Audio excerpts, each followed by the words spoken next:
काम की जगह पर जो केमिकल इस्तेमाल होते हैं, क्या वो वाकई सुरक्षित हैं? कभी ये सवाल मन में आया है? आज हम यही देखने वाले हैं कि कैसे एक सिंपल सा असेसमेंट करके हम सबको सेफ रख सकते हैं। और सच कहूं तो ये एक ऐसी स्किल है जो हर वर्कप्लेस के लिए बहुत ही जरूरी है। तो आज का हमारा पूरा सफर इन 4 सिंपल स्टेप्स में बटा हुआ है। हम एक एक करके इन सबको समझेंगे और देखेंगे कि यह प्रोसेस कितना आसान है। तो फिर चलिए शुरू करते हैं। अच्छा, एक सिचुएशन इमेजिन कीजिए। ऑफिस में कोई नया क्लीनिंग केमिकल आता है। अब सवाल यह है कि क्या यह सेफ है, इसे इस्तेमाल कैसे करना है। बस यहीं पर एक सेफ्टी असेसमेंट हमारी मदद के लिए आता है। ये जो बात लिखी है ना, ये केमिकल सेफ्टी का सबसे बेसिक, सबसे जरूरी नियम है। इंस्ट्रक्शंस को समझो और उन्हें फॉलो करो। सुनने में बहुत सिंपल लगता है ना, पर यही एक छोटी सी चीज हमें और हमारे साथ काम करने वालों को बड़े बड़े खतरों से बचा सकती है।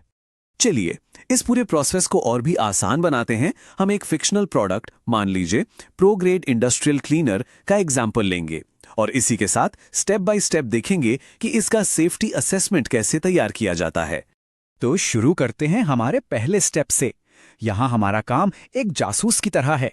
हमें प्रोडक्ट के लेबल को बहुत ध्यान से पढ़ना है और पता लगाना है कि आखिर इसमें छुपे हुए खतरे हैं क्या। तो सवाल आता है कि ये एच कोड्स आखिर हैं क्या। देखिए, इन्हें आप खतरों की एक यूनिवर्सल सीक्रेट लैंग्वेज समझ सकते हैं। दुनिया में कहीं भी चले जाओ, इन कोड्स का मतलब एक ही रहेगा। ये हमें सीधा सीधा बताते हैं कि कोई केमिकल असल में कितना खतरनाक हो सकता है। देखिए, ये कोड्स मेनली 3 कैटेगरीज में आते हैं: फिजिकल, हेल्थ और एनवायरमेंटल। जैसे H226 का मतलब है कि इसमें आग लग सकती है, H315 का मतलब है कि ये स्किन में जलन पैदा कर सकता है, और H411 इसका मतलब है कि ये पानी में रहने वाले जीवों के लिए खतरनाक है। तो वापस आते हैं हमारे प्रो ग्रेड क्लीनर पर। इसके लेबल पर हमें ये 2 कोड्स मिलते हैं। इसका सीधा मतलब हुआ कि ये आग पकड़ सकता है और स्किन को भी नुकसान पहुंचा सकता है।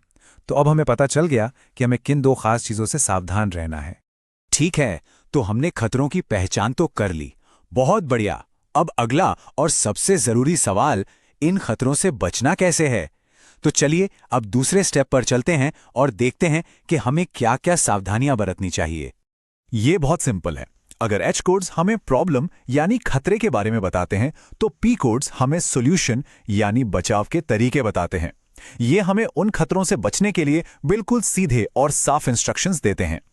और इन सावधानियों को याद रखना भी बहुत आसान है, क्योंकि इन्हें 4 कैटेगरीज में बांटा गया है। पहला, प्रिवेंशन यानी इस्तेमाल से पहले क्या करें। दूसरा, रिस्पॉन्स यानी अगर कुछ हो जाए तो क्या करें। तीसरा, स्टोरेज यानी इसे रखना कैसे है। और चौथा, डिस्पोजल यानी इसे फेंकना कैसे है। अब हमारे क्लीनर के केस में देखते हैं। P280 कहता है ग्लव्स और आंखों की सेफ्टी पहनो। P332+313 कहता है अगर स्किन में जलन हो तो मेडिकल हेल्प लो। P403+235 कहता है इसे ठंडी और हवादार जगह पर रखो। और P501 इसका मतलब है कि इसे सही तरीके से एक अप्रूव्ड जगह पर डिस्पोज करना है। देखा कितना सीधा और सिंपल है। अच्छा, तो हमने खतरों को समझ लिया, उनसे बचने के तरीके भी जान लिए। अब बारी आती है इन सब चीजों को लिखने की, यानी डॉक्यूमेंट करने की। और ये सिर्फ कोई कागजी कार्रवाई नहीं है, बल्कि ये पक्का करने का एक तरीका है कि हर कोई इन सेफ्टी रूल्स को जाने और फॉलो करे। ये जो फॉर्म है ना, यही हमारा मेन टूल है। इसे हैजर्डस सब्सटेंस असेसमेंट रिकॉर्ड कहते हैं। यहीं पर हम अपनी सारी फाइंडिंग्स को रिकॉर्ड करेंगे और एक ऑफिशियल सेफ्टी डॉक्यूमेंट तैयार करेंगे। और इसे भरना भी बहुत आसान है। हमें बस उन खतरों पर टिक करना है जो हमने पहचाने हैं। तो हमारे प्रो ग्रेड क्लीनर वाले केस में हम फ्लेमेबल यानी ज्वलनशील और इरिटेंट टू द स्किन यानी त्वचा में जलन, इन दोनों बॉक्स पर टिक कर देंगे। अब बस हो गया, हमारा असेसमेंट फॉर्म अब आधा तैयार है। हमने कोड्स की एक लिस्ट को एक फॉर्मल यूजफुल डॉक्यूमेंट में बदल दिया है, जो अब हर किसी को सेफ रखने में मदद करेगा। डॉक्यूमेंटेशन तो हो गया, पर अब आता है असली काम, एक्शन। चलिए आखिरी स्टेप में देखते हैं कि इस असेसमेंट का इस्तेमाल करके हम अपने वर्कप्लेस को सच में सेफ कैसे बना सकते हैं। तो ये रहे हमारे प्रो ग्रेड क्लीनर के लिए मेन कंट्रोल मेजर्स। इसे ठंडी हवादार जगह पर रखना है, आग से दूर रखना है, ग्लव्स और आई प्रोटेक्शन पहनना है, इस्तेमाल के वक्त वेंटिलेशन का ध्यान रखना है, और आखिर में इसे हैजर्डस वेस्ट की तरह ही डिस्पोज करना है। ये है हमारी फाइनल सेफ्टी चेकलिस्ट। अक्सर इस सारी जानकारी को एक हैज़र्डस सब्सटेंस इंफॉर्मेशन कार्ड या HSIC पर समराइज किया जाता है। ये एक तरह की क्विक रेफरेंस गाइड है जो इमरजेंसी में या रोज के काम में तुरंत बता देती है कि क्या करना है और क्या नहीं।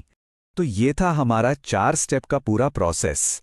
पहले खतरों को पहचानो, फिर सावधानियों पर फैसला करो, उसे डॉक्यूमेंट करो और आखिर में उसे लागू करो। ये एक बहुत ही सिंपल लेकिन उतना ही पावरफुल तरीका है अपने वर्कप्लेस को सेफ बनाने का। तो अब आखिर में एक सवाल, अपने वर्कस्पेस को और सेफ बनाने के लिए आज ऐसा कौन सा एक कदम उठाया जा सकता है? शुरुआत छोटी ही सही, पर आज से ही हो, यही सबसे जरूरी है।